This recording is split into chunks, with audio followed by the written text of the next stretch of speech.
Kabupaten Kudus merupakan salah satu kabupaten di Jawa Tengah yang memiliki puluhan perusahaan rokok, dari pabrik golongan 1 hingga pabrik rokok golongan 3.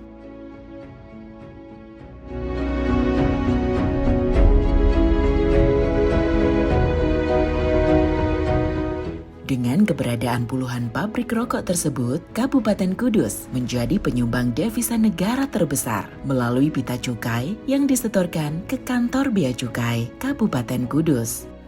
Di tahun 2023, Kabupaten Kudus menyetorkan hasil pembayaran pita cukai ke pemerintah pusat sebesar 40,2 triliun rupiah dari target 38,1 triliun rupiah. Dengan jumlah yang disetorkan ke kas negara itu, Kabupaten Kudus mendapat pengembalian dana bagi hasil cukai hasil tembakau atau DBHCHT sebesar 212,18 miliar rupiah. Dan untuk tahun ini, jumlah total dana bagi hasil cukai hasil tembakau sebesar 261,2 miliar rupiah.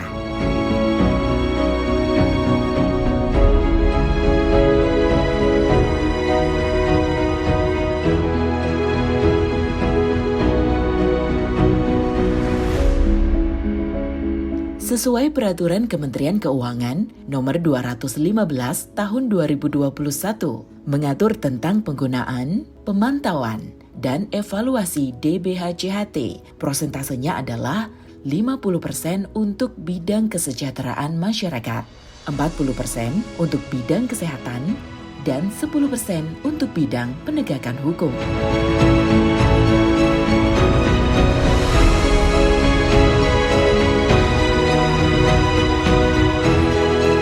Pada tahun 2024 ini, pemerintah Kabupaten Kudus mengalokasikan anggaran sebesar 104,7 miliar rupiah, di mana dari jumlah tersebut yakni 55 miliar dialokasikan untuk Rumah Sakit Umum Daerah Lukmono Hadi Kudus, dan sisanya dialokasikan untuk Dinas Kesehatan Kabupaten Kudus.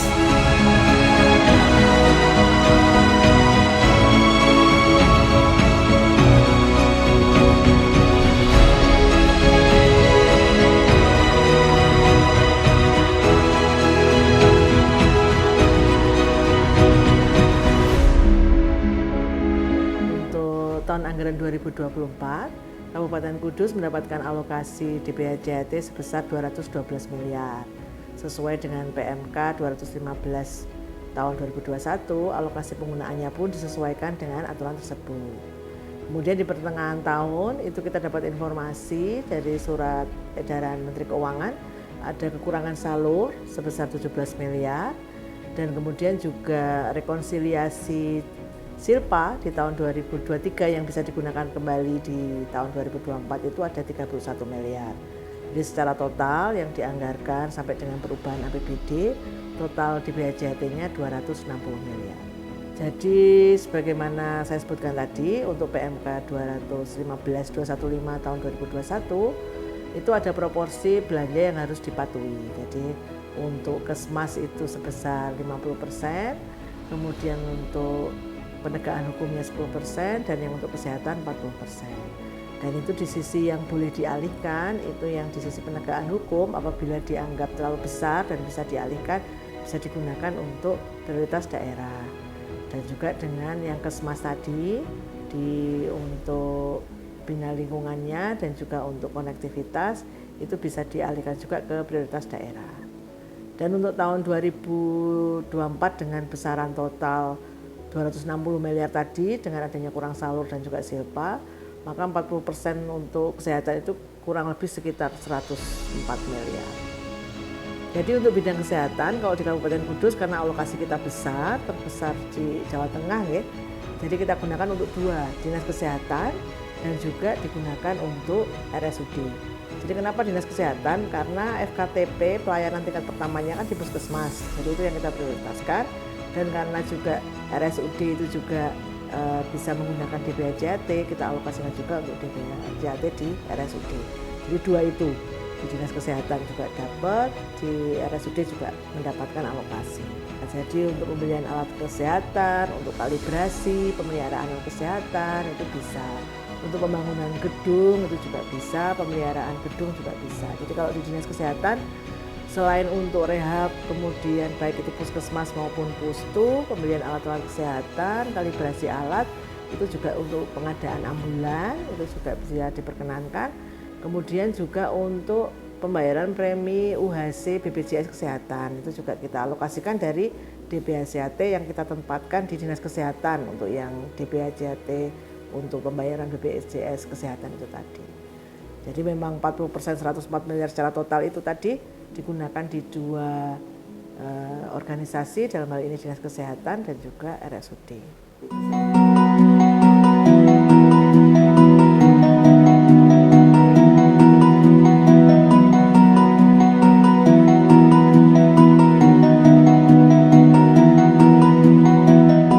Anggaran DBHJAT untuk Dinas Kesehatan Kabupaten Kudus sebesar 50 miliar rupiah pada tahun 2024 ini digunakan untuk kebutuhan Jaminan Kesehatan Nasional atau JKN bagi warga Kudus.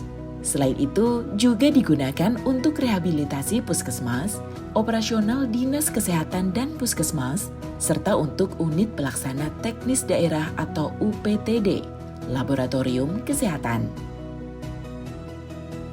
Sejumlah puskesmas yang melaksanakan rehab maupun pembangunan fisik dari anggaran yang bersumber dari DBJHT tahun ini adalah Puskesmas Jekulo dengan alokasi dana 892 juta rupiah.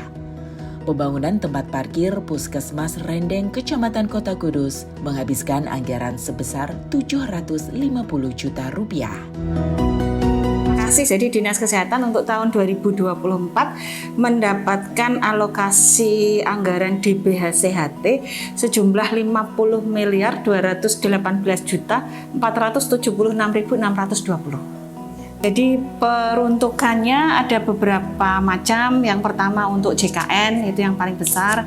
Kemudian juga untuk peningkatan sarana prasarana fasilitas kesehatan, di mana di dalamnya termasuk untuk rehab atau pembangunan fasilitas kesehatan, dalam hal ini adalah puskesmas, kemudian juga sarana operasional yang ada di puskesmas, dan juga untuk pembelian obat dan bahan medis habis pakai serta alat kesehatan.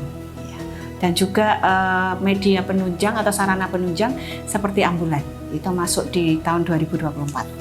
Jadi untuk JKN dalam rangka UHC ini alhamdulillah di Kabupaten Kudus kan kita sudah 99% lebih ya untuk UHC-nya, dan ini banyak di cover khusus untuk yang PBPI Pemda itu di cover dari anggaran JKN maupun pajak rokok yang dari APBD. Dari JKN sendiri dari cukai sendiri itu mengalokasikan sejumlah 30 miliar 635 juta 236.800. Jadi untuk pembangunan fisik Vaskes ya, ini ada rehab maupun pembangunan itu terdiri dari 6 ya, ada pembangunan Pustu Hadipolo, kemudian rehabilitasi Puskesmas Jekulo, rehabilitasi Puskesmas Rendeng, kemudian rehabilitasi Puskesmas Jati, Talut Puskesmas Rejosari, dan Puskesmas Pembantu Karangapel ini sudah selesai. Jadi yang jelas untuk pembangunan puskesmas maupun puskesmas pembantu ini kita laksanakan satu untuk memenuhi standar pelayanan Vaskes, dalam hal ini standar pelayanan puskesmas maupun standar pelayanan puskesmas pembantu. Di samping itu juga untuk dalam rangka mengoptimalisasi kualitas pelayanan kepada pasien ya, karena pasti standar-standar itu juga melihat dari sisi keamanan, juga dari sisi kenyamanan untuk memberikan pelayanan yang baik kepada pasien atau masyarakat. Kemudian untuk untuk program-program prioritas nasional kita tetap melakukan kegiatan dengan ditunjang dari berbagai sumber anggaran yang ada, baik itu dari APBN, APBD termasuk di dalamnya cukai, Hanya saja untuk kegiatan yang di Cukai ini mungkin di sisi penunjang untuk sarana menunjang pelaksanaan screening semacam itu ya. Kemudian pemeriksaan yaitu yang antara lain menggunakan bahan medis habis pakai yang salah satunya menggunakan alokasi DBHCHT. Di samping itu juga sarana penunjang lain seperti ambulan untuk rujukan, kemudian juga dalam rehabilitasi puskesmas pun itu adalah memenuhi persyaratan standar untuk menunjang program-program prioritas nasional. Termasuk di dalamnya untuk screening tumbuh kembang dalam rangka pencegahan stunting maupun permasalahan balita yang lainnya.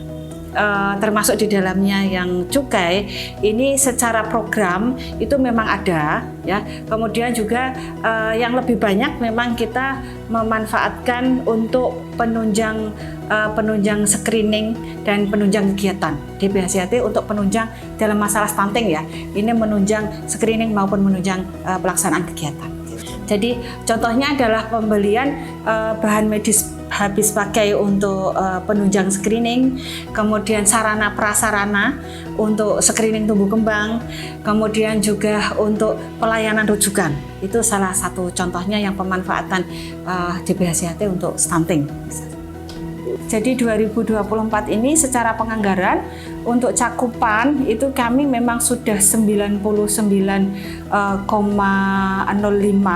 tetapi secara keaktifan masih di angka 79%. Jadi 79% ini adalah keaktifan peserta di konsep UHC-nya di Kabupaten Kudus, yang itu terdiri dari beberapa peserta yang dengan berbagai segmen ya. Segmennya ada segmen PBIJK yang itu menggunakan APBN, kemudian PI Pemda itu menggunakan APBD, termasuk di dalamnya adalah cukai dan juga pajak rokok. Kemudian di samping itu juga ada PPU atau pekerja penerima upah, yang ini dari sektor swasta.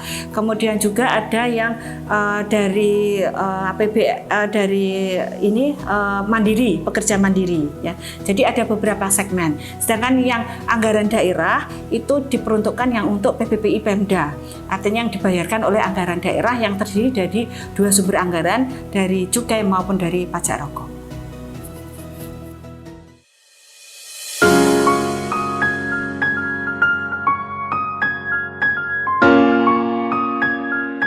Manfaat lain yang diterima masyarakat Kudus dari DBHCHT yang bersumber dari pajak terhadap produksi tembakau golongan kecil, menengah, maupun golongan atas di Kabupaten Kudus adalah peningkatan infrastruktur kesehatan, jaminan kesehatan, hingga pembelian alat kesehatan untuk masyarakat Kudus. Seperti yang dialokasikan ke Rumah Sakit Umum Daerah Lukmono Hadi Kabupaten Kudus. Tahun 2024 ini, RSUD Lukmono Hadi Kudus menerima alokasi anggaran DBHCHT sebesar 54,5 miliar rupiah. Anggaran tersebut digunakan untuk renovasi gedung dan pembelian berbagai alat kesehatan maupun perawatan alat kesehatan yang sudah dimiliki sebelumnya.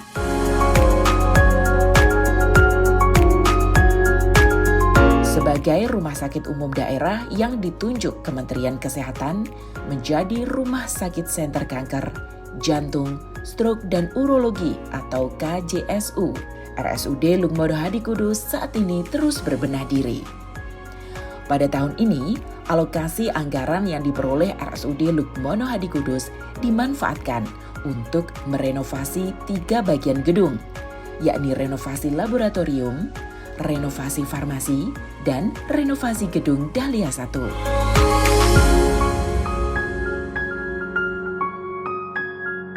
Jadi dana DBHCT di Kabupaten Kudus kan dibagi jadi 2, di Dinas Kesehatan dan RSUD Dr. Lukmono Hadi.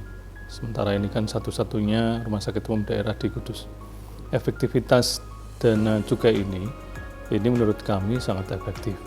Yang pertama adalah dana ini bisa untuk membantu melayani masyarakat, khususnya program-program dari baik itu Dinas Kesehatan sebagai ujung tombak dari kesehatan di Kudus, dan kita sebagai fasilitas kesehatan lanjutan yang di Kabupaten Kudus, dan juga membantu program-program Kemenkes. Dalam hal ini misalkan di RSUD Dr. Lukmono Hadi Kudus ini diberi kepercayaan oleh Kemenkes sebagai senter di Karisdenan Pati salah satunya untuk KJSU, jadi kanker, jantung, urologi, dan stroke begitu. Kita di 2024 dana cukai itu kita anggarkan terutama untuk memberikan katakanlah pijakan awal, sehingga target dari Kemenkes kita sebagai salah satu senter KJSU itu nanti bisa berkembang. Kita buat 3 proyek strategis yang ada di Kudus yang dibiayai oleh dana DPHCT. Itu yang pertama adalah renovasi laboratorium, renovasi farmasi, dan renovasi gedung Dahlia 1. Ya, karena infrastruktur ini kita kan siapkan untuk nanti ke depan jadi modal awal untuk kegiatan-kegiatan KJSU tersebut tadi. Jadi contohnya misalkan tadi farmasi dan laboratorium, target kita di tahun depan itu untuk pengembangan IGD. Kemudian kalau sudah beres semua nanti di akhir tahun ini, proyek strategis nasional itu kita nanti siapkan untuk center dari stroke itu tadi. Ada sebagian yang kita alokasikan dana juga itu untuk alkes, tapi semuanya itu target kita untuk mendukung kesuksesan dari KJSU secara center dan juga kesehatan ibu dan anak gitu, yang relatif terpapar oleh tadi, karena ini kan cukai rokok yang bisa dianggarkan untuk kasus-kasus yang dimaksimalkan untuk kasus-kasus cukai rokok itu tadi. Kalau untuk yang pertama laboratorium, sementara ini laboratorium kita kan belum terpusat begitu, Mas. Jadi kita pusatkan di satu tempat, itu di ruangan bekas bedah sentral di situ. Itu nanti di situ bisa jadi satu. Di situ ada laboratorium klinik, laboratorium anatomi atau patologi anatomi, dan laboratorium mikrobiologi. Jadi disenterkan laboratorium di situ. Kemudian di situ juga ada alat-alat baru untuk mendukung ke arah perkembangan dari rumah sakit. Salah satunya misalkan kita jadi pusat rujukan TBC MDR, nah itu juga nanti di situ untuk pemeriksaan TB yang lebih update. Gitu. Kemudian kalau tadi farmasi itu karena untuk pengembangan tempat yang lebih nyaman, nah kita buat memperbesar itu. Lanjut lagi berhubungan dengan sedikit disinggung tentang persiapan ke depan. Jadi persiapan seperti tadi disinggung bahwa stroke itu pasti membutuhkan SDM juga. SDM yang kita siapkan salah satunya adalah penambahan SDM.